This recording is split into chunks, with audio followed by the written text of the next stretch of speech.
Bismillahirrahmanirrahim. Assalamualaikum warahmatullahi wabarakatuh. Alhamdulillah wassalatu wassalamu ala Rasulillah wa ala alihi wa sahbihi wa mawalah wa la hawla wa la quwwata illa billahi wa ba'd. Lanjutkan kajian kita, masih membahas kitab 175 Jalan Menuju Surga karya Naib bin Makhluf Al-Sun hafizahullah ta'ala, dan kita masuk pada poin ke-10. Di antara jalan menuju surga adalah memiliki akhlak kasih sayang. Kita baca dulu matanya baru kita jelaskan. Nabi SAW bersabda, Ar-rahimuna yarhamuhumur rahman, irhamu man fil ardi sayarhamukum man fis sama. Orang-orang yang penuh kasih akan selalu dikasihi oleh Ar-Rahman, Zat yang Maha Pengasih. Maka kasihanilah orang-orang yang ada di bumi, niscaya kalian akan dikasihi oleh Zat yang ada di langit. Kemudian Nabi SAW bersabda, "Man la yarham la yurham."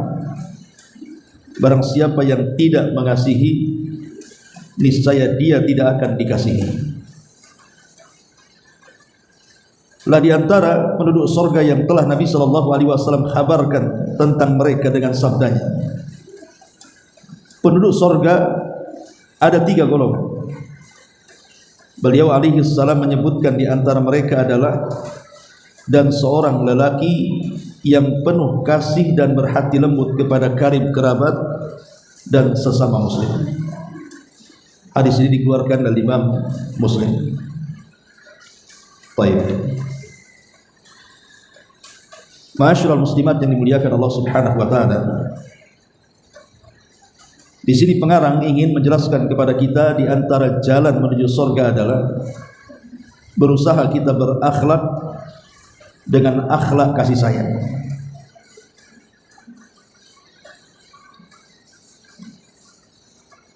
Kita tahu bahwa agama kita ini mengajarkan kasih sayang,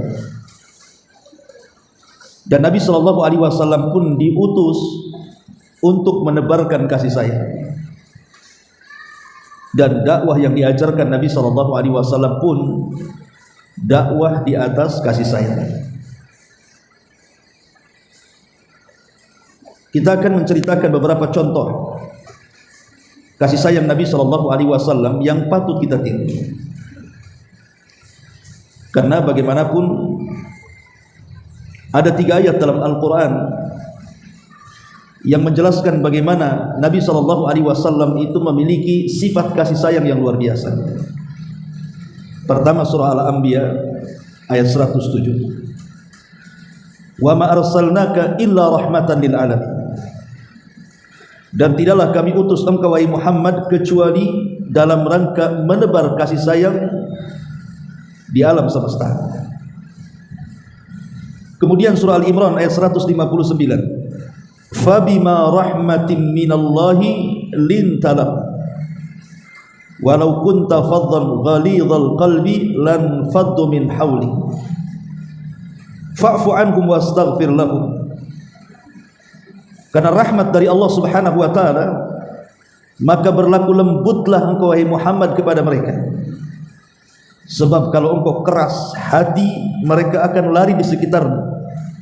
Maka maafkan mereka dan mintakan ampun akan dosa-dosa mereka. Dan juga dalam At-Taubah 128, laqad ja'akum rasulun min anfusikum azizun 'alaihi ma 'anittum harisun 'alaikum bil mu'minina raufur rahim. Sungguh telah datang seorang utusan dari jenis kalian, amat berat bagi dia penderitaan kalian, amat sangat semangat untuk memberikan hidayah kepada kalian dan kepada orang-orang yang beriman. maka dia sangat baik dan berlaku sayang. 3 ayat ini cukup menjelaskan bagaimana sifat Nabi SAW, bahwa Nabi itu memiliki kasih sayang luar biasa karena Allah Subhanahu wa taala yang mendidik. Kita lihat pertama bagaimana kasih sayang Nabi SAW kepada anak-anak. Satu hari ada seorang sahabat namanya Aqra ibn Habis At-Tamimi atau At-Tamimi radhiyallahu anhu. Jadi Aqra ibn Habis ini masuk ke rumah Nabi. Lah ketika itu Hasan dan Husain cucu Nabi masih kecil, sedang lari ke sana kemari. Maka ditangkap oleh Nabi SAW, dipeluk kemudian dicium. Lah Aqra ibn Habis ini heran. Maka kemudian Aqra ibn Habis berkata kepada Nabi SAW, tuqabbiluna auladakum, inna li asyarata minal waladi ma qabbaltu ahadan minkum qad. Kenapa engkau cium anak-anak kecil itu wahai Rasul, padahal aku punya anak 10, tidak ada satupun yang kucium mereka. Faqala Nabi SAW, maka Rasul mengatakan, jangan kau lakukan seperti itu, hampir-hampir Allah akan cabut rahmat dalam hatimu. Jadi Nabi SAW itu juga menyayangi anak-anak. Sampai ketika Rasul berkhutbah, tiba-tiba Hasan Husain itu sedang lari, dia turun. Kemudian digendonglah cucunya ini naik lagi ke atas mimbar, kemudian berkhutbah. Kemudian salah satu penggalan khutbahnya dia mengatakan, innama amwalukum wa auladukum fitnah. Sesungguhnya harta dan anak-anak kalian bisa menjadi fitnah.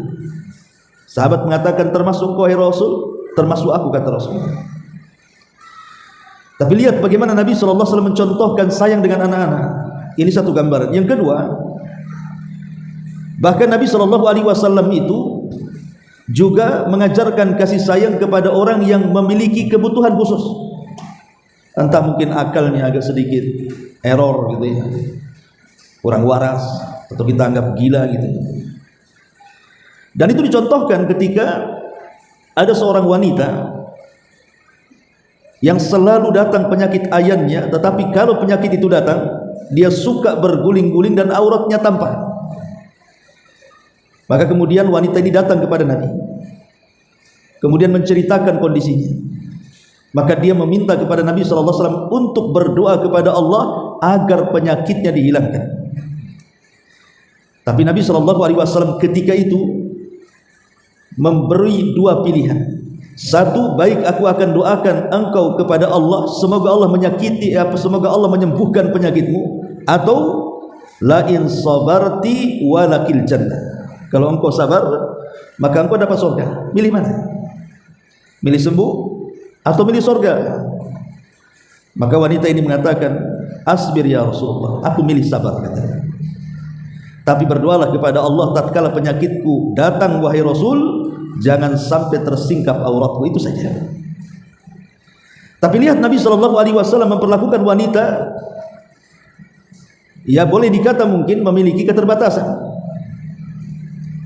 Dan itu Nabi SAW mencontohkan bagaimana memberikan kasih sayang kepada orang-orang yang punya kebutuhan khusus, itu namanya, dengan tetap mendekat kepada mereka dan menyayangi mereka. Ini yang kedua. Kemudian yang ketiga, kasih sayangnya Nabi SAW bukan hanya kepada manusia, tapi juga kepada binatang. Nabi SAW pernah menceritakan, dan ibu tahu semualah kisahnya, tentang seorang wanita yang kemudian memberi minum seekor anjing. Wanita Bani Israel, seorang pezina, kemudian diilhamkan dia ingin tobat. Rupanya dia nyasar di tengah padang pasir sampai kehausan. Ketika kehausan, dia melihat ada sumur cukup dalam dan membahayakan kalau turun, kan? Tapi apalah daya, memang dia sedang haus, kalau tidak minum mati. Maka dia turun kemudian minum. Ketika kemudian naik ke atas sumur, dilihat pula ada anjing yang sama kondisinya dengan dia. Tumbuh rasa sayangnya, kasihan dengan anjing itu. Akhirnya dia turun, padahal itu sangat membahayakan. kemudian diambil dengan susah payah air dalam sumur itu, kemudian naik lagi dan diberi minum anjing itu. Karena keikhlasannya Allah hadiahi surga wanita itu. Tapi Nabi SAW ketika menceritakan kisah Israiliyat Bani Israel ini tentang seorang wanita di zaman dulu, Rasul ingin mempermisalkan bagaimana Islam itu tegak di atas kasih sayang walaupun kepada hewan. Walaupun kepada hewan. Terbukti Nabi SAW bersabda, innallaha katabal ihsan ala kulli syai'in, idza qataltum fa ahsinul qitlah wa idza dzabhtum fa ahsinudz dzibha falyurih dzabihatahu falyuhidda safratahu wal yurih dzabihatahu, kata Rasul. Sesungguhnya Allah telah mewajibkan kasih sayang itu pada setiap tempat. Apabila kalian hendak membunuh, bunuhlah dengan cara yang baik. Kalau hendak menyembelih, sembelihlah dengan cara yang baik. Di mana senangkan hewan sembelihannya, tajamkan pisaunya, kata Nabi. Supaya apa? Supaya ketika menyembelih lekas mati. Sebab kalau pisau itu tumpul, lambat mati, kasihan akhirnya kan. Karena saya pernah menyaksikan, Bu, waktu Idul Adha. Karena dia tidak piawai memegang pisau dan juga tidak pernah menyembelih sapi itu, sapinya pula ngamuk. Jadi ketika disembelih, dia kira mungkin itu sudah cukup karena darah sudah keluar. Rupanya selang beberapa waktu sapi itu dilepas kayunya, kemudian talinya, berdiri, Bu, sapi itu. Padahal sudah patah di sini, ya kan. Rupanya harus ada keahlian nyembelih itu. Kan kasihan jadinya kan. Padahal Islam mengajarkan harus berlaku kasih sayang kepada binatang walaupun ketika menyembelih. Fa idza dzabhtum fa ahsinu dzibha. Nah, ini juga bentuk kasih sayang Nabi sallallahu alaihi wasallam kepada binatang. Dan itu juga dicontohkan ketika Nabi sedang bersama pasukan dalam peperangan, ya. Tiba-tiba Rasul dikejutkan ada induk burung terbang di atas kepalanya, berputar-putar. Dan Rasul memperhatikan induk burung itu seolah-olah kehilangan anaknya. Akhirnya Nabi SAW mengumpulkan para sahabat dan mengatakan, siapa yang menyakiti burung itu, katanya. Siapa yang menyakiti burung itu? Dengan cara mengambil anaknya, rudduha ilaiha, kembalikan anak burung itu kepada induk burungnya. Lihat bagaimana Nabi SAW marah kepada para sahabat kalau sampai memisahkan anak burung dari induknya. Coba. Kalau Nabi SAW punya perhatian anak burung kepada induk burung, maka tentu kepada manusia akan lebih perhatian lagi. Maka ini juga satu pelajaran bagi kita, jangan pernah memisahkan anak dari orang tuanya. Contoh umpamanya, ada suami istri bercerai. Yang namanya bercerai itu semua tidak indah, pasti akan saling membuka aib di antara keduanya. Kalau memang perceraiannya tidak wajar, ada kasus gitu, ya. Lah biasanya nanti ketika hak asuh itu entah jatuh kepada bapaknya atau jatuh kepada ibunya, terkadang ada orang-orang tua itu yang tidak berakal. Contoh mamanya ikut ibunya, itu selama ikut ibunya, ibunya melarang tidak boleh anaknya ketemu bapaknya. Lah itu kan bapaknya yang bermasalah itu loh, Anda ibu, bukan anak. Anak itu tidak ada masalah, tapi terkadang disangkut pautkan kan sama orang tua. Si anak itu disangkut pautkan seolah-olah dia dimasukkan ke masalah dia. Anak tidak bersalah, jangan dipisahkan. Karena itu bukan akhlak kasih sayang namanya. Kasihan anak ini, apalagi yang lebih parah lagi didoktrin pula. Bapakmu itu kurang ajar, bapakmu jahat, bapakmu, akhirnya musuhan sama bapaknya. Nah, ini kan masalah. Karena Nabi SAW saja tidak mau kalau seandainya induk burung dipisahkan dari anaknya. Kemudian kasus yang sama juga dari Anas bin Malik radhiyallahu anhu, hadis ini terdapat dalam Musnad Imam Ahmad. Jadi satu hari Nabi SAW itu sedang berjalan-jalan di ganggang kota Madinah menggunakan keledai. Jadi kebiasaan Rasul itu, Rasul punya unta, Rasul punya kuda. Tapi Nabi SAW selalu menunggang keledai, menunjukkan apa? Tawadhu, rendah dirinya Nabi SAW. Diboncengnya Anas bin Malik radhiyallahu an di belakang Nabi. Tiba-tiba ketika enak sedang berjalan-jalan tuh, dikejutkan Nabi SAW dengan seekor unta yang mengejarnya. Kejar sama unta itu. Setelah dekat, tiba-tiba unta itu menghadang. Setelah menghadang, tiba-tiba unta itu yabruk, langsung tersungkur sujud di hadapan Nabi dengan sujud yang lama. Kemudian Rasul turun dari keledai, mendekati unta yang sujud itu. Kemudian diangkat kepalanya, dilihatnya kedua matanya sedang berlinang air mata. Entah ngobrol apa Nabi dengan unta itu. Tapi yang jelas mujizat kan itu. Seorang Nabi terkadang memahami bahasa binatang, kadang mujizat. Akhirnya tiba-tiba Rasul berteriak di hadapan para sahabat yang ada di situ, siapa pemilik unta ini, katanya. Siapa pemilik unta ini? Faja'a fatan minal ansar, tiba-tiba datang seorang anak muda dari Ansar dan mengatakan, saya wahai Rasul. Maka kemudian Nabi SAW marah kepada orang ini dan mengatakan, tidakkah kau bertakwa kepada Allah? Allah lah sudah kuasakan unta kepadamu, harusnya kau rawat unta itu. Kau hanya bisa mempekerjakan tapi tidak pernah bisa memberikan kemakmuran kepada untamu. Ittaqillah, bertakwalah kau kepada Allah Subhanahu wa taala. Nah, ini kan menunjukkan apa? Kasih sayang Nabi SAW. Rasul mengajarkan kasih sayang hatta kepada binatang sekalipun, apalagi manusia. Seperti umpamanya orang-orang lemah. Satu hari orang-orang atau sahabat-sahabat yang fakir seperti Bilal, Suhaib, Salman Al-Farisi, ini kan sahabat-sahabat fakir, sahabat-sahabat miskin. Karena mereka adalah budak masalahnya.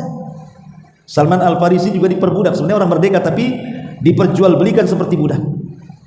Kemudian juga Suhaib Ar-Rumi, kemudian Bilal ibn Rabah, mereka kan di permulaan dakwah itu termasuk orang-orang lemah. Jadi ada kasus begini, dijelaskan dalam sebuah riwayat. Satu hari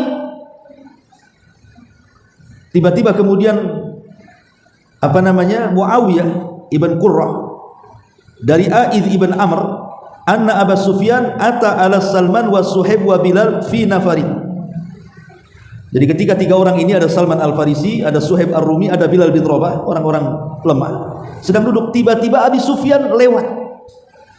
Dengan sombongnya Abu Sufyan, ketika itu masih kafir Abu Sufyan itu, lewat di depan orang-orang lemah dari kaum muslimin ini.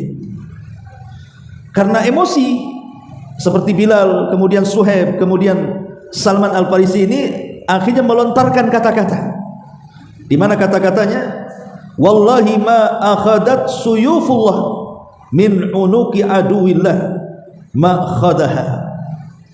Demi Allah, tidak mungkin pedang-pedang Allah membiarkan kecuali akan meletakkan di leher-leher musuh-musuh Allah dan akan menyembelih.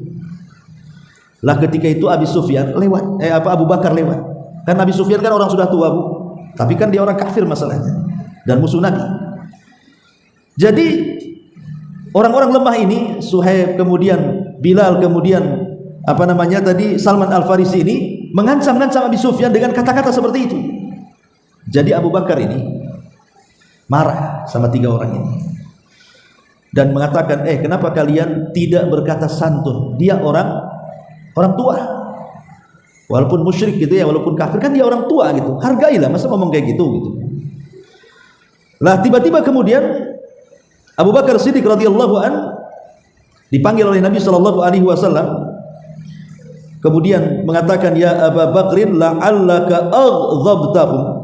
Wahai Abu Bakar, kayaknya engkau sudah membuat mereka marah. Maksudnya Bilal, Salman dan Suhaib, kau sudah membuat marah mereka. Maka Abu Bakar Siddiq radhiyallahu an termenung. Ya, setelah itu dia merasa salah, akhirnya datang kepada tiga orang itu dan meminta maaf. Abu Bakar meminta maaf kepada Bilal, Suhaib dan Salman Al-Farisi. Nah, dari situ bagaimana Nabi SAW membela tiga sahabat ini agar Abu Bakar datang kepada mereka minta maaf. Ini menunjukkan apa? Nabi mengajarkan kepada Abu Bakar itu kasih sayang kepada du'afa, kepada orang-orang lemah. Ma'asyiral muslimat yang dimuliakan Allah Subhanahu wa taala, termasuk juga Nabi SAW memberikan contoh kasih sayang dalam segala hal, termasuk juga dalam ibadah. Satu hari Nabi SAW sedang sholat, tiba-tiba dari belakang ada anak kecil nangis. Ibu kalau sholat bawa anak kecil kemudian dibawa ke masjid nangis, bukan panik kan? Gimana nggak panik? Takut ganggu orang. Biasanya ada ibu-ibu panik itu kalau anaknya nangis tuh. Lah Nabi SAW tahu bahwa ada orang-orang tua itu yang panik terkadang tidak bisa menghentikan tangisannya, makin kencang pula ganggu orang. Makanya Nabi SAW yang tadinya bacaan itu mau dipanjangkan, tidak jadi. Kemudian Rasul hanya mengambil surat-surat terpendek dalam Al-Quran supaya cepat menyelesaikan sholatnya, supaya sang ibu itu bisa meredamkan tangisan anaknya. Sampai seperti itu Nabi SAW menanamkan kasih sayang itu. Bahkan kepada orang yang berbuat dosa saja Nabi itu sayang. Contoh namanya, ada seorang laki-laki datang kepada Nabi SAW. Dia berkhalwat dengan seorang wanita, dan dia merasa berdosa gitu ya, berkhalwat dengan seorang wanita itu, sehingga dia datang kepada Rasul dan mengatakan, ya Rasul, aku sudah berkhalwat dengan seorang wanita, kira-kira tobatku seperti apa? Maka Nabi mengatakan kepada anak muda ini, wahai fulan, tadi sewaktu sholat asar kau ikut jamaah denganku enggak? Kata anak muda itu, ya, aku ikut di belakang wahai Rasul. Maka Nabi SAW mengatakan, kalau begitu pergilah, karena dosa-dosamu sudah diampuni. Kemudian Rasul membacakan, innal hasanat yudhibnas sayyi'at, sesungguhnya kebaikan-kebaikan itu bisa menghapuskan keburukan. Lihat bagaimana Nabi menanamkan kasih sayang sampai kepada orang yang berbuat dosa. Dikatakan, tadi kamu sholat asar bersamaku, ya, kalau begitu pergilah, Allah sudah mengampuni dosamu, kata. Kenapa? Karena dengan sholat asar berjamaah itu kan sebuah kebaikan, dan kebaikan itu bisa menghapuskan keburukan. Luar biasa. Dan itu bentuk kasih sayang Nabi SAW hatta kepada orang-orang yang melakukan dosa. Begitu juga dalam pemerintahan Rasul kan, Nabi SAW pernah menasihati kabilah-kabilah dari kerabat dekatnya saat kemudian di permulaan dakwah, kumpulkan semua kerabatnya, kemudian dikatakan kepada mereka, hei Bani Adi, selamatkan diri kalian, termasuk kepada Fatimah, hei Fatimah, kamu juga selamatkan diri kau sendiri, karena aku tidak bisa menjamin keselamatan. Jadi Nabi SAW terus memberikan nasihat kepada Nabi SAW memberikan nasihat kepada kita bagaimana Nabi SAW mengajarkan kasih sayang kepada umat. Ini juga dalam bentuk kasih sayang Nabi SAW, dan banyaklah kisah-kisah kasih sayang Rasul kepada umatnya, bahkan kepada binatang dan yang semacamnya. Taib. Dari sini kita tahu kita perlu berakhlak dengan akhlak kasih sayang. Pertanyaannya, macam mana caranya? Terkadang hati kita ini mudah keras kan. Ada orang yang menyakiti kita, kayaknya dendamnya itu mau nimpuk aja gitu bahasanya ya. Kalau bisa itu memukul aja di depan mukanya itu. Balas dendam. Ada perkara-perkara yang bisa melembutkan hati. Karena kan kasih sayang itu kan berawal dari kelembutan. Yang pertama, qiraatu kitabillahi azza wa jalla. Perbanyak membaca Quran. Perbanyak membaca Quran, karena bacaan Quran itu bisa melembutkan hati. Apalagi memang Quran sendiri adalah obat. Ini yang pertama, perbanyak baca Quran. Yang kedua, tadzakkur masyahidil akhirah. Coba perbanyak ingat peristiwa-peristiwa yang akan terjadi di akhirat. Coba merenung. Ibu malam-malam merenung macam mana kita berada di padang mahsyar, dikumpulkan dari sejak zaman Adam sampai yang terakhir, kemudian matahari didekatkan, keringat bercucuran, kemudian harus berdiri bertahun-tahun lamanya, dan begitu seterusnya. Coba ingat akhirat. Makanya kenapa Nabi SAW itu menyunahkan seorang laki-laki untuk berziarah kubur, dan menyunahkan seorang untuk perempuan ziarah kubur itu hanya sekali-kali saja. Nggak boleh sering kalau wanita ziarah kubur, tapi kalau laki-laki sunnah. Alasannya Rasul dalam riwayat itu apa? Supaya lembut hatinya. Ya, jadi kalau ingin lembut hati, ziarah kubur. Pasti lembut hatinya. Kemudian yang ketiga, ma'rifatu siratis salafis salih. Kenali beberapa biografi dari kalangan para ulama salaf. Bagaimana kasih sayang mereka yang betul-betul dipraktekkan di tengah-tengah masyarakat. Termasuk juga sirah Nabi dan sirah para Nabi sebelumnya. Kemudian yang keempat, ikhtilatu bid-du'afa wal masakin wa dzawil hajat. Biasakan berkawan itu jangan memilah dan memilih. Terkadang ada orang yang karena dia mungkin mampu, berkawannya hanya dengan orang mampu saja. Karena dia kaya, berkawannya sama orang kaya saja. Maka ibu kalau berkawan dengan orang kaya selamanya hati tidak akan pernah lembut. Kenapa? Karena akan ada hasad terus dalam hatinya. Kok bisa ya dia bisa lebih kaya pula dari saya? Mobilnya baru beli, dari mana dia duitnya? Mulai dia hasad. Ya. Tapi bu, kalau berkawan dengan orang-orang yang di bawah ibu jauh derajatnya, boleh jadi mereka orang miskin, orang fakir, banyak kebutuhannya dan begitu seterusnya, maka di sini ibu akan lebih bersyukur lagi. Oh, ternyata ada yang lebih susah dibandingkan saya. Itulah maksudnya kita bergaul dengan orang-orang lemah, kemudian juga orang-orang miskin dan juga orang-orang yang banyak hajatnya. Kemudian juga di antara yang melembutkan hati adalah majalisul dzikri. Hadir di majelis-majelis zikir. Nah, seperti kita ini ngaji seperti ini itu majelis zikir namanya. Karena kapan lagi kemudian jiwa ini diberikan makanan secara rohani kan? Ibu badan sudah cukup lah, macam-macam makanan ibu makan kan. Tapi ruh itu kan juga perlu makan juga. Lah makanannya ruh itulah nasihat-nasihat, wejangan-wejangan, kajian-kajian. Sehingga terkadang dalam kajian itu bercerita tentang akhirat, tentang kuburan, tentang kematian, tentang tazkiyatun nafas, dan itu salah satu sebab bisa melembutkan hati. Ya, jadi hal-hal yang bisa melembutkan hati adalah hadir di majelis ilmu. Nah, ini juga di antara hal-hal yang bisa membantu lembutnya hati. Termasuk juga ma'rifatu jazair ruhama. Ibu mengenal tentang akibat-akibat atau balasan-balasan yang Allah berikan kepada orang-orang yang mudah berkasih sayang. Bahwa balasan mereka itu luar biasa, akan diampuni dosa-dosanya. Makanya ketika Abu Bakar Siddiq radhiyallahu marah kepada siapa? Kepada Mistah. Mistah itu kerabatnya Abu Bakar. Lah Mistah ini ditanggung oleh Abu Bakar rumahnya, ditanggung oleh Abu Bakar makannya, ditanggung oleh Abu Bakar seluruh kehidupannya. Enak Mistah ini, karena dia masih ada hubungan kerabat dengan Abu Bakar.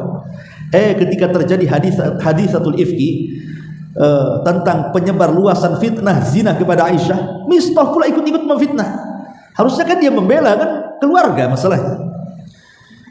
Tapi setelah kemudian turun surah An-Nur ayat 1-9 menunjukkan bebasnya Aisyah tidak berzina dengan Safwan ibn Mu'attil seorang sahabat, maka kemudian Abu Bakar pun marah. Kan apa saya bilang, anak saya bersih, tidak selingkuh. Kalian yang nuduh-nuduh itu awas, kata Abu Bakar. Lah salah satunya Mistah, karena masih keluarganya kan, di stop sama Abu Bakar apa? Uang bulanan, sehingga dia harus cari makan sendiri. Dan ketika itu sulit cari makan. Akhirnya ketika kejadian itu turun ayat, tidak boleh seseorang itu bersumpah untuk tidak memberikan sesuatu kepada fuqara wal masakin hanya karena sakit hati, bahasa kitanya, enggak boleh. Tapi falyasfahu falyafu wal yasfahu, hendaklah engkau maafkan, hendaklah berlapang dada, karena dengan itu Allah akan ampuni dosa-dosamu. Itu bagaimana? Di sini Abu Bakar ditegur supaya mengajarkan kepada kita satu kasih sayang dalam hidup ini. Kemudian juga di antara pendorong-pendorong yang bisa menjadikan kita ini berakhlak dengan akhlak kasih sayang adalah at-tarbiyah, tarbiyatul abna ala hadzal khuluqil azim. Jadi ibu mentarbiyah anak kita itu sejak kecil akhlak kasih sayang itu, supaya kalau sudah besar dia sayang dengan kita. Anak itu kalau dididik kasih sayang sejak kecil, lama-lama kan dia sayang dengan orang tuanya. Tapi kalau orang kemudian anak itu sudah dibuang sejak kecil, ditaruh di panti asuhan, dikasihkan orang, itu kalau sudah besar dia dibuang orang tuanya, dendam tuh kadang-kadang kalau anak tidak punya agama. Ya, jadi inilah diantara sebab-sebab, termasuk juga berdoa kepada Allah Azza wa Jalla. Karena yang membolak-balikan hati kita kan Allah. Maka minta kepada Allah agar dilembutkan hati kita. Nah, ini diantara cara-cara kita supaya mendapatkan atau berakhlak dengan akhlak kasih sayang. Nah, di sini mu'alif pengarang hafizahullah taala ketika menjelaskan keutamaan kasih sayang di sini, beliau membawakan dua riwayat. Pertama, riwayat yang dikeluarkan Imam Tirmidzi dan dihasankan oleh Syalbani, irhamu ar-rahimuna yarhamuhumur rahman. Orang-orang yang penuh kasih itu maka mereka akan dikasihi ar-rahman. Al-jaza min jinsil amal, ya, balasan itu sesuai dengan balasannya. Jadi kalau kita sayang dengan penduduk bumi, maka penduduk langit akan sayang dengan kita. Mafhumnya apa? Kebalikannya. Berarti kalau kita hilang rasa sayangnya, berarti makhluk yang di langit mengutuk kita. Naudzubillah. Dari sini Rasul mengatakan, irhamu man fil ardi sayarhamukum man fis sama. Cintai orang-orang yang di bumi, maka yang di langit akan mencintai kalian. Man la yarham la yurham. Barang siapa yang tidak memiliki akhlak kasih sayang, maka dia tidak akan diberikan kasih sayang. Naudzubillah. Ma'asyiral muslimat yang dimuliakan Allah Subhanahu wa taala.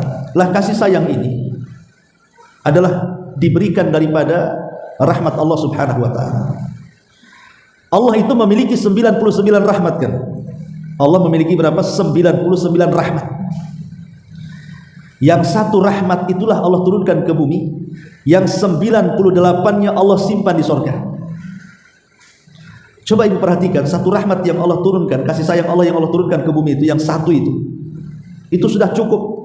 Anak sayang dengan orang tuanya, orang tua sayang dengan anaknya, orang sayang dengan kerabatnya, sayang dengan orang-orang yang dicintainya, sayang dengan teman-temannya. Padahal cuma satu rahmat tuh. Sampai kepada hewan buas pun tidak menerkam anaknya. Buaya tidak pernah menerkam anak buayanya, harimau tidak pernah menerkam anak harimaunya. Mereka juga diberikan insting kasih sayang kan, bukan hanya manusia dan binatang saja. Padahal yang diturunkan kasih sayang Allah itu cuma satu. Bagaimana kalau kita ini masuk surga, sementara kasih sayang Allah di surga itu digabungkan satu di dunia dengan 98 kasih sayang Allah kepada kita di akhirat. Betapa luar biasanya. Satu saja sudah orang bisa bersayang-sayang. Macam mana pula 99 kan itu. Maka kasih sayang itu bagian daripada rahmat Allah Subhanahu wa taala, dan hiasilah kalau bisa setiap hari itu dengan perasaan kasih sayang kepada siapapun, orang tua, tetangga, pasangan, anak-anak, kaum muslimin, hatta orang kafir sekalipun, kepada binatang dan begitu seterusnya. Wallahu a'lam bishawab. Saya ada acara di luar. Mungkin sampai di sini saja, tidak ada tanya jawab. Saya tutup. Subhanallahi wa bihamdika, asyhadu an la ilaha illa anta, astaghfiruka wa atubu ilaik. Wallahu ta'ala alam. Assalamualaikum warahmatullahi wabarakatuh.